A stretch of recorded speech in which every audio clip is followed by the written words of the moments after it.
ఓం నమ శివాయ, శ్రీమాత్రే నమః. మిత్రులకి, శ్రేయోభిలాషులకి, అలాగే నన్ను ఎంతగా ఆదరిస్తున్న యూట్యూబ్ ప్రేక్షకులందరికీ కూడా పేరు పేరు ధన్యవాదాలు. మిత్రులారా, ఈరోజు మనం ఒక అద్భుతమైన ఉపాయం తెలుసుకుందాం. ఈ ఉపాయం చేయటం వల్ల మన శత్రువులు కూడా మిత్రులు అవుతారు. అలాగే అన్నిటికంటే మెయిన్ ఇంపార్టెంట్ ఏంటంటే మీలో ఆకర్షణ శక్తి పెరుగుతుంది. ఎదుటి వ్యక్తి మీ మాటకి విలువిస్తారు. మీలో పాజిటివ్నెస్ పెరుగుతుంది, అంటే పాజిటివ్ ఎనర్జీ కూడా పెరుగుతుంది. మనలో చాలామంది శత్రువు వలన ఇబ్బంది పడుతూ ఉంటాం. అనవసరంగా ఎదుటి వాళ్ళతోనూ, అంటే ఇళ్ళల్లో ఉన్నప్పుడు పక్కింటి వారితోనూ, అలాగే సరిహద్దులు గొడవలు, పొలాల దగ్గర గొడవలు, కుటుంబ సభ్యుల మధ్య గొడవలు వస్తూ ఉంటాయి. అంటే రకరకాల సమస్యలు, అనుకోకుండా రకరకాల సమస్యలు రావడం, దాని ద్వారా రావడం మనం చూస్తూ ఉంటాం. కొన్నిసార్లు మిస్అండర్స్టాండింగ్ వల్ల మన మిత్రులు కూడా మనకి శత్రువులుగా మారుతూ ఉంటారు. అలాగే ఆఫీసులో కొలీగ్స్ కూడా సేమ్ ఇలాగే జరుగుతూ ఉంటుంది. అత్తా కోడళ్ళ మధ్య గొడవలు, అంటే కుటుంబంలో అనవసరంగా, అంటే చిన్న చిన్న విషయాలకు కూడా అత్తా కోడళ్ళు కూడా గొడవ పడుతూ ఉంటారు. అన్నాతమ్ముళ్ళు, అక్క చెల్లెళ్ళు, కుటుంబ సభ్యులు, అలాగే మనం వ్యాపారం చేస్తున్నాం అనుకోండి, వ్యాపారస్తులు పాయింట్ ఆఫ్ వ్యూలోను, రియల్ ఎస్టేట్ బిజినెస్ చేసేవారు కూడా ఎక్కువగా ఈ సమస్యతో బాధపడుతూ ఉంటారు. ఆఫీస్లో కొలీగ్స్ వల్ల, అంటే ఒక్కొక్కసారి ఎలా ఉంటుందంటే వర్క్ దగ్గర చిన్న మిస్అండర్స్టాండింగ్ వల్ల గొడవలు వస్తూ ఉంటాయి. మన శత్రువులు మనకు మిత్రులుగా మారాలంటే ఈ ఉపాయం చేస్తే ఖచ్చితంగా మారుతారు. ఈ ఉపాయం మీరు చేసి చూడండి. ఈ ఉపాయం చేయడం వల్ల మీలో ఆకర్షణ శక్తి పెరుగుతుంది. ఎదుటి వ్యక్తి మీ మాటకు విలువిస్తారు. మీలో పాజిటివ్ ఎనర్జీ కూడా పెరుగుతుంది. ఎలా చేయాలి, ఏ విధంగా చేయాలో తెలియజేస్తాను. ఈ ఉపాయాన్ని మిత్రులారా, మీకు ఈ వీడియో నచ్చినట్టు లైక్ చేయండి, నా ఛానల్ సబ్స్క్రైబ్ చేసుకోండి, గంట సింబల్ని యాక్టివేట్ చేసుకోండి, 10 మంది మిత్రులకి షేర్ చేయండి. చాలామంది మిత్రులు మెయిల్స్లోను, కామెంట్స్లోనూ అనేక రకాల సమస్యల గురించి అడుగుతున్నారు. మిత్రులారా, నేను సంపాదన పాయింట్ ఆఫ్ వ్యూలోను, అప్పుల పాయింట్ ఆఫ్ వ్యూలోను, విద్య పాయింట్ ఆఫ్ వ్యూలో, వివాహం పాయింట్ ఆఫ్ వ్యూలో, ప్రేమ వ్యవహారాల గురించి, ఇంట్లోంచి వెళ్ళిపోయిన వారు రావడం గురించి, ఏ జాతకుడు ఏ నక్షత్రానికి ఏ వేరు ధరించాలి, ఇలా రకరకాల సమస్యల మీద, ఆర్థిక మానసిక సమస్యల మీద కూడా, తాంత్రిక మాంత్రిక సమస్యల మీద కూడా అనేక రకాల ఉపాయాలు చెప్పాను. మీరు ఎవరైనా సరే ఓపికగా నా వీడియోస్లో ఉన్న వీడియో చూడండి. నా వీడియోస్ మీరు స్కిప్ చేస్తే మీకు అర్థం కావు, ఎందుకంటే ఇవి తాంత్రిక ఉపాయాలు. ఇవి ఉపాయాన్ని స్టార్టింగ్ నుంచి ఎండింగ్ వరకు స్కిప్ చేయకుండా చూస్తేనే మీకు అర్థమవుతుంది. ఈ వీడియో అయినా సరే, లేకపోతే మీకు అర్థం కాదు. మీరు క్వశ్చన్లు వేస్తూనే ఉంటారు, ఆ క్వశ్చన్కి కూడా మీకు అర్థం కూడా తెలియదు. కారణం ఏంటంటే ఈ ఉపాయాలు ఎప్పుడూ కూడా ఒక పద్ధతిగా టైం టు టైము, అలాగే ఎప్పుడు చేయాలి, ఏ విధంగా చేయాలి, ఎలా చేయాలి చెప్తాము, ఆ విధంగానే చేయాలి. సబ్స్టిట్యూట్ ఏంటంటే అది లేకపోతే చేయొచ్చా? మీరు ఉపాయంలో చెప్పింది మీకు అవకాశం లేకపోతే ఈ ఉపాయాన్ని చేయటం మానేయాలి కూడా. వేరే విధంగా చేస్తే ఎలాంటి ఫలితాలు రావు. రెండోది, ఇలాంటి ఉపాయాలు మానసికంగా నమ్మి చేయాలి. అలాగే మీ ఇష్టదైవాన్ని, మీ కులదైవాన్ని మీరు విశ్వసించాలి. పరిపూర్ణమైన విశ్వాసంతో, ప్రకృతి మీద విశ్వాసంతో చేస్తేనే ప్రకృతి మనకు సహకరిస్తుంది. ప్రకృతి అంటే పరాదేవత. మనం అడిగితే తప్ప అడగకపోతే ఏది ఇవ్వదు. ఎందుకంటే నేచర్కున్న లక్షణం మనం నేచర్లో ఉండాలి. అది మెయిన్ ఇంపార్టెంట్. ఇప్పుడు ఉపాయం తెలుసుకుందాం. ఈ ఉపాయాన్ని ప్రతి నెలలో వచ్చే అనురాధ నక్షత్రం రోజున చేయాలి.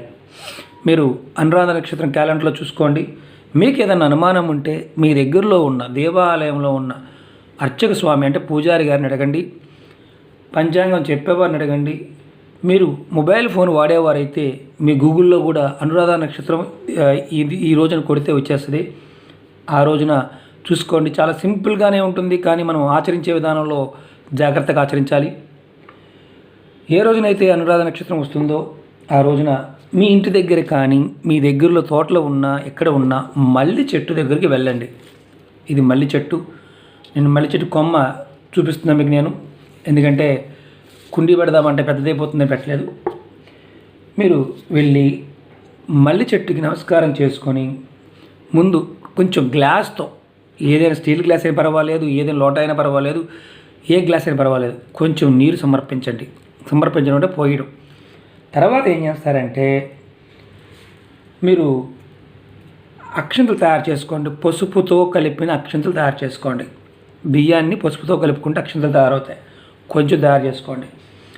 దాంట్లో ఒక 4-5 అక్షంతలు కొంచెం అలా పట్టుకొని చెట్టు మీద వేయండి. వేసి కుంకుమ మాత్రం వేయవద్దు. 2 సాంబ్రాణి పుల్లలు తీసుకువెళ్ళండి. అక్కడే వెలిగించండి. ధూపం చూపించండి. చక్కగా ధూపం చూపించండి. ధూపం చూపించి ఆ చెట్టు దగ్గరే పెట్టండి. తర్వాత మీరు కాస్త బెల్లం మొక్క తీసుకోండి. అక్కడ ఆకు మల్లాకి తీసుకుని దాంట్లోనే మీ బెల్లం మొక్క నైవేద్యంగా పెట్టండి. పెట్టి మీరు ఏం చేస్తారంటే 2 చేతులు జోడించి ఉత్తరం వైపు తిరిగి, మీ ముఖం ఉత్తరం వైపు ఉండాలి. ఉత్తరం వైపు తిరిగి 2 చేతులు జోడించండి. ఇలా నమస్కారం పెడతాం కదా, ఇలా జోడించి ఇలా పట్టుకోండి. పట్టుకొని మీరు ఏం చేస్తారంటే నమస్కారం చేసుకొని మీరు చెప్పాలి. ఏమనంటే, ఓ స్వామి, నేను నా అవసరం కోసం నేను నీ వేరుని సేకరిస్తున్నాను. నాకు నా శత్రువులు అందరూ కూడా మిత్రులు కావాలి. నా కుటుంబంలో మిస్అండర్స్టాండింగ్స్ ఏదైతే ఉన్నాయో అవన్నీ తొలగిపోవాలి. వృత్తి వ్యాపారంలో ఉన్నవారు ఎవరైనా సరే, వ్యాపారస్తులు కానీ, రియల్ ఎస్టేట్లో ఉన్నవారు కానీ, ఆఫీసులో పనిచేసేవారు కానీ, చిన్నదైనా పెద్దదైనా ఎవరైనా చేయవచ్చు. ఎవరైనా సరే నాకు ఇబ్బంది కలిగించకుండా నాకు మిత్రులుగా మారాలి. అలాగే నాలో ఆకర్షణ శక్తి పెరగడానికి నేను ఈ వేరును సేకరిస్తున్నాను. నా మాటకి విలువ పెరిగి నాకు గౌరవం పెరిగే విధంగా చూడు తండ్రి, చూడు తల్లి, మీ ఇష్టదైవాన్ని మనస్ఫూర్తిగా తలుచుకోండి. ఈ చెట్టు ఇప్పుడు మీ ఇష్టదైవం. ఏం జరుగుతుందో మీకు చెప్తాను. తర్వాత మీరు ఏం చేయాలంటే, ఇలా అనుకున్న తర్వాత మీరు ఆ చెట్టుకి చుట్టూ ఉన్న మట్టి ఉంటుంది కదా, దాంట్లో మీరు ఒక ఏదన్నా చిన్న పొలుగు లాంటిది కానీ, స్క్రూ డ్రైవర్ లాంటిది కానీ, లేకపోతే ఏదన్నా కర్ర ముక్క అయినా పొదునుగా ఉన్న కర్ర ముక్క తీసుకువెళ్ళండి. అక్కడ ఆ చెట్టు చుట్టూతా ఒక అడుగు భాగంలో పెద్దనుకోండి, అడుగు వెడల్పులు ఎక్కడైనా సరే కొంచెం తవ్వండి. దాంట్లో వేర్లు బయటకు వస్తాయి. ఆ వేరు తీసుకోండి. వేరు తీసుకొని మీ ఇంటికి వచ్చేయండి. అక్కడ నమస్కారం చేసుకొని ఇంటికి వచ్చేసేయండి. వేరు తీసుకొని 4 దిక్కులో ఉన్న వేరు ఏదైనా పర్వాలేదు. తూర్పు, ఉత్తరం, దక్షిణం ఎటు పక్కన ఉన్నదైనా పర్వాలేదు, ఇబ్బంది లేదు. కుండీలో ఉన్నదాన్నైనా తీసుకోవచ్చు. కుండీలో ఇంట్లో పెంచుకునేవారైనా చేసుకోవచ్చు. బయట ఎక్కడైనా ఉన్నా చేసుకోవచ్చు. తీసుకొచ్చిన తర్వాత మనం ఏం చేయాలంటే, ఇంటికి తీసుకొచ్చిన తర్వాత శుభ్రంగా నీళ్ళల్లో కడగండి. దాన్ని చక్కగా వేరుని కడగండి. ఇంత వేరైనా సరిపోతుంది. పెద్ద లావుగా ఉండాలా అనేది ఏం అవసరం లేదు. సన్నగా ఉన్న వేర్లైనా 4-3 చిన్న వేర్లైనా తెచ్చుకోండి. తర్వాత మీరు పచ్చి పాలు తీసుకోండి. పాలు తీసుకొని ఆ వేరుని, అవి తెచ్చిన వేరుని ఆ పాలల్లో వేయండి. కడిగిన తర్వాత పాలల్లో వేసి శుద్ధి చేయండి. అంటే శుభ్రంగా దాని పాలల్లో కూడా కడగండి. కొంచెం పాలు, ఎక్కువ కూడా కాదు, కొద్దిగా పాలు. తర్వాత ఆ వేరుని మీ పూజా మందిరంలో మీ దేవుడి దగ్గర పెట్టుకోండి. పెట్టి అప్పుడు మీరు దీపారాధన చేయండి. మీరు దీపారాధన చేసి మంచు నూనె కాకుండా కొబ్బరి నూనెతో కానీ, నువ్వుల నూనెతో కానీ, ఆవ నూనెతో కానీ, ఆవు నెయ్యితో కానీ, ఆమదంతో కానీ, ఏదంటే ఇప్ప నూనెతో అయినా చేసుకోవచ్చు. కానీ మంచు నూనెతో మాత్రం చేయమాకండి. పల్లి నూనెతో మాత్రం చేయమాకండి. సన్‌డ్రాప్ ఆయిల్ నూనెతో మాత్రం చేయమాకండి. మిగతా వాటితో దేనితోనే చేయండి. అధమోలు అధమం ఆమదంతో అయినా చేయొచ్చు. కానీ మనకి పల్లి నూనె కానీ, అలాగే పామాయిల్ కానీ, డాల్డా కానీ, అలాగే ఇప్పుడు మనం చెప్పుకున్నాం పొద్దుతిరుగుడు నూనె, సన్ఫ్లవర్ ఆయిల్, దాంతో మాత్రం చేయొద్దు. చాలామంది తెలియదు. మీరు వీలైనంత వరకు నెయ్యితో చేయండి, ఆవు నెయ్యితో చేయండి. లేదంటే నువ్వుల నూనెతో కానీ, ఆవ నూనెతో కానీ, ఇప్ప నూనెతో కానీ, అంటే ఇప్ప నూనె కూడా దొరుకుతుంది, దాంతో కూడా చేయవచ్చు. అధమంలో అధమం ఆమదం, ఇది బాగా గుర్తుంచుకోండి. దీపారాధన చేయండి. దీపారాధన చేసి ఆ వేరుకి, ఇప్పుడు మనం పాలల నుంచి తీసిన వేరుకి చక్కగా చూపిస్తాను నేను మీకు.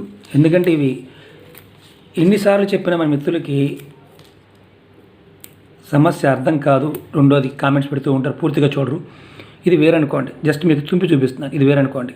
ఈ వేరుకి మీరు కడిగారు, పెట్టారు. చక్కగా ఫస్ట్ గంధం రాయండి.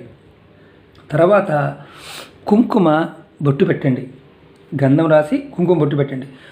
సాంబ్రాణి పుల్ల వెలిగించి, లేదంటే సాంబ్రాణి వేసి ధూపం చూపించండి. ఇలా ధూపం చూపించండి. చూపించి ఏదైతే మీరు ఈ వేర్లు 1, 2, 3 చిన్న వేర్లు ఉన్నాయి కదా, ఇది తావేజు. యాక్చువల్గా ఏంటంటే ఇది లైఫ్ లాంగ్ వాడుకోవచ్చు. ఎప్పుడు మార్చుకోవాలంటే గ్రహణాలు వచ్చినప్పుడు, సూర్యగ్రహణం కానీ చంద్రగ్రహణం కానీ వచ్చినప్పుడు దీన్ని మళ్ళీ మార్చుకోవచ్చు. మళ్ళీ తర్వాత వచ్చే అనురాధ నక్షత్రం చూసుకోవచ్చు. ఇలా తావీజ్ తీసుకోండి. తావీజ్ తీసుకొని ఈ తావీజ్లో మీరు ఆ వేరుని పెట్టుకోండి. వెండి తావీజ్ కానీ మనకి చాలా శ్రేష్టం, లేదంటే మామూలు తావీజులో కూడా పెట్టుకోండి, ఇబ్బంది లేదు. తావీజ్ లేకుండా దీన్ని గుడ్డలో కట్టుకోవడం కానీ దారంలో కట్టుకోవడం కానీ పెట్టుకోవడం వల్ల ఎలాంటి ఫలితం ఉండదు. తావీజులో మాత్రమే పెట్టుకోవాలి. ఈ తావీజులో పెట్టిన తర్వాత ఈ వేరుని మళ్ళీ మీరు ఇలా మూత పెట్టేసాం.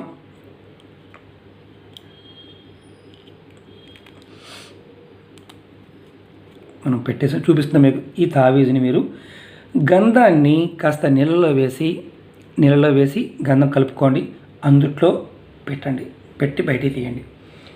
మీరు దీన్ని మీకు అనుకూలంగా ఉండే దారం ఏదైనా సరే, నలుపు కావచ్చు, ఎరుపు కావచ్చు, 5 దారాలు కావచ్చు, మిక్స్డ్ కలర్ కావచ్చు, ఏ దారమైనా పర్వాలేదు, ఆ దారంలో పెట్టి మీరు మెడలో కానీ మీ మణికట్టుకు కానీ లేదంటే జబ్బకు కానీ కట్టుకోవచ్చు, నడుముకు కూడా కట్టుకోవచ్చు, ఎలాంటి ఇబ్బంది లేదు.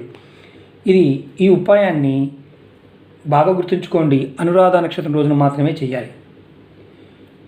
ఈ ఉపాయం చేస్తున్నప్పుడు ఆడవారు నెలసరి ఉంటే చేయవద్దు, 5 రోజుల తర్వాత చేసుకోవాలి. కుటుంబంలో నెలసరి ఉన్నా చేయవద్దు. అలాగే ఎవరైనా మరణించారనుకోండి, మరణించిన వారు ఉన్నప్పుడు పెద్ద కర్మ అయ్యే వరకు చేయవద్దు. అలాగే ప్రెగ్నెన్సీలో ఉన్న ఆడవారు ఈ ఉపాయాన్ని చేయవద్దు, ఎందుకంటే ఇవే మనకి ఎక్కువగా క్వశ్చన్లు వస్తూ ఉంటాయి. అలాగే ఈ ఉపాయం మిగతా టైంలో ఆడవారైనా మగవారైనా చేయవచ్చు. చిన్న పిల్లలు అంటే 10 సంవత్సరాల లోపు ఉన్నవారు ఈ ఉపాయం చేయకూడదు. అలాగే పెద్ద పిల్లలు ఎవరైనా చేసుకోవచ్చు. అలాగే ఈ ఉపాయం చేయడం వల్ల కొన్ని రోజుల్లోనే, అంటే ఇది ఇమ్మీడియట్గా మీకు గంటలోనూ అరగంటలో ఫలితం రాదు, రోజు రోజుకి మీకు ఫలితం వస్తుంది. కొన్ని రోజుల్లో ఎవరైతే మీకు శత్రువులుగా ఉన్నారో వారు ఖచ్చితంగా మీకు మిత్రులుగా మారతారు. అలాగే మీకు అనుకూలంగా మారతారు. అనురాధ నక్షత్రం ప్రతి నెల వస్తుంది, క్యాలెండర్లో చూడండి. అలాగే ఇంకొక మెయిన్ ఇంపార్టెంట్ విషయం ఏంటంటే, చాలామంది అడుగుతూ ఉంటారు, ప్రేమికులు గొడవపడి విడిపోయామండి, కట్టుకోవచ్చా? వారు మిత్రులు అయితే కట్టుకోవచ్చు. వారు ప్రేమికులై ఉండి విడిపోతే ఈ ఉపాయం పనిచేయదు. స్నేహితులు మిత్రుల కోసం మాత్రమే. ప్రేమించడం వేరు, మిత్రత్వం వేరు. ప్రేమ కాదనుకోండి, మిత్రత్వం. కానీ వన్ సైడ్ మేము ప్రేమించేవాడిని వాళ్ళకి తెలియదు, మేము గొడవపడ్డాం, మేము ఐ లవ్ యూ చెప్పాం, వాళ్ళు మా మాట వినలేదు కాబట్టి మేము చేయొచ్చా? వాళ్ళు మిత్రులు కన్నా ఉండాలి, వాళ్ళు మాట్లాడుతూనే ఉండాలి అనేవాళ్ళు చేసుకోవచ్చు. జాగ్రత్తగా వినండి. ప్రేమ లేకుండా మీకు ప్రేమ ఉండి అవతల వాళ్ళ ప్రేమ లేదు, మిత్రులుగాన్నా మీరు చూడాలనుకున్నప్పుడు మాత్రం ఈ ప్రయోగాన్ని చేసుకోవచ్చు. ఇది చాలా ఇంపార్టెంట్. ఏంటంటే ఇది మల్లి చెట్టు. ఇందుట్లో మనకు అనుమానం వస్తుంది, పెద్ద మల్లె, చిన్న మల్లె, కాగడ మల్లె, బొడ్డు మల్లె అని. ఏ మల్లి చెట్టు అయినా పర్వాలేదు, మల్లి చెట్టు మాత్రం కావాలి. మిత్రులకు అర్థమైంది అనుకుంటాను. ఇది ఇలాంటి ఉపాయాలు నమ్మి మీ మీద మీరు నమ్మకంతో, ఆ పరాదేవత మీద నమ్మకంతో, ప్రకృతి మీద నమ్మకంతో మనస్ఫూర్తిగా ఆ నక్షత్ర టైంలో చేస్తే ఖచ్చితమైన ఫలితాలు రావడానికి అవకాశం ఉంటుంది. నక్షత్ర టైం అటు కానీ ఇటు కానీ అయినా ఎలాంటి ఫలితం ఉండదు, ఇది చేసినా ఉపయోగం ఉండదు. కరెక్ట్గా అనురాధ నక్షత్రం ఉన్న రోజు చేయాలి. అది కూడా రాత్రిపూట చేయకూడదు, ఇది పగలపూట మాత్రమే చేయాలి. అంటే తెల్లవారుజామున ఉందనుకో 4 దగ్గర నుంచి మధ్యాహ్నం వరకు చేసుకోవచ్చు. ఆ రోజు పగలపూట చేయాల్సిన ఉపాయం, ఇది రాత్రిపూట చేసే ఉపాయం కాదు. ఓకే మిత్రులారా, మీకు ఈ వీడియో నచ్చినట్టు లైక్ చేయండి, నా ఛానల్ సబ్స్క్రైబ్ చేసుకోండి, గంట సింబల్ యాక్టివేట్ చేసుకోండి, 10 మంది మిత్రులకి షేర్ చేయండి. రాబోయే వీడియోలో మరొక తేలికైన ఉపాయంతో మీ ముందుకు వస్తాను. ఓం నమః శివాయ, శ్రీమాత్రే నమః.